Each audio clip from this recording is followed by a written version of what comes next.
Hey everyone, we're here with the Blackberry Priv 30-day challenge, and this is day 10. Make sure you guys subscribe for the day 20 and day 30 conclusion. If you couldn't tell from the beginning of this video, I really like the way this device looks. And the best part about the device? Oh man, that keyboard. It sounds so fantastic, and besides being a great thing to type on, you can also use it as a cursor. You can scroll up and down in lists and on websites. Although it's kind of messed up in Facebook. But the physical keyboard isn't just to be used as a cursor. You can use it to type, obviously, but you can also map every single letter on that keyboard to either open an app or call a specific contact. So what I do is pull the phone out of my pocket, slide it up, hold down that letter, and it's already dialing the person. The virtual keyboard is amazing as well. You simply swipe up to complete the word, and you can actually back swipe on this keyboard to erase the last word. Open up the keyboard, and that's where it really shines. You have the entire display usable to see stuff as opposed to using half of it up with a keyboard. No other device does that. Best thing, double tap on the keyboard and you can use it for this granular control to kind of select text. If you hold on the shift up key, you can then copy paste that text.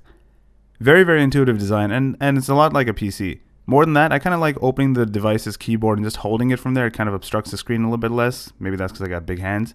But the other thing I really, really like about this Priv is that quick access shortcuts thingy on the right side. It's kind of like a tab, but it gives you quick access to your calendar, to your messages, to your contacts, and you can quickly add, call, text, do all those kinds of things from just a swipe. The call quality on the Bell network in Canada is actually really good. I get this HD logo in the top left corner depending on who I'm calling. I don't know if they necessarily have to have a Blackberry or maybe it's just Bell to Bell, but the call quality significantly improves both on my side and on the recipient's. Okay, so enough about the good stuff about this phone so far. There's one thing that I really don't like, and that's inherent. I think because of the design, because it is a slider, there are tracks that it has to write on. As I mentioned in the day 1 video, my device rattles. And it wasn't so much of a big deal, but it started to spread. And I noticed that every time I type on the screen, the vibrations would make the rattling more exaggerated, and it would sound really cheap. But here, check this out.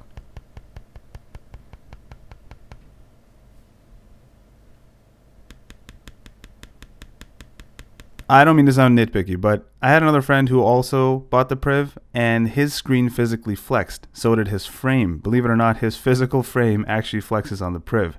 Blackberry sent me a replacement Priv, and my new Priv rattled on the right side. So it seems to be that these devices are prone to these problems. Here's another friend who also bought the Priv. His screen physically moves in addition to rattling. I get it, it's part of the design. Maybe I'm just being nitpicky, but for almost $1,100 in Canada, I don't know that should be happening. One other thing I really miss from my iPhone 6 Plus is a fingerprint scanner. It just makes it easier to log in and out of apps, but you know, whatever. Here's the battery life. This is one thing I really didn't like. I had to turn LTE off and turn 4G and 3G signal on, and that battery got me through 6 a.m. until about 11 or 12 at midnight, which is good. I mean, that's pretty extreme. But with LTE, I'd only get to about 5 or 6 p.m. before it started dying.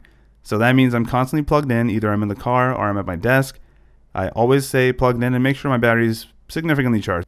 But as a bonus treat, I met up with a friend of mine, the person who bought the Priv with the bending screen. He came over from the Passport. Let me explain that.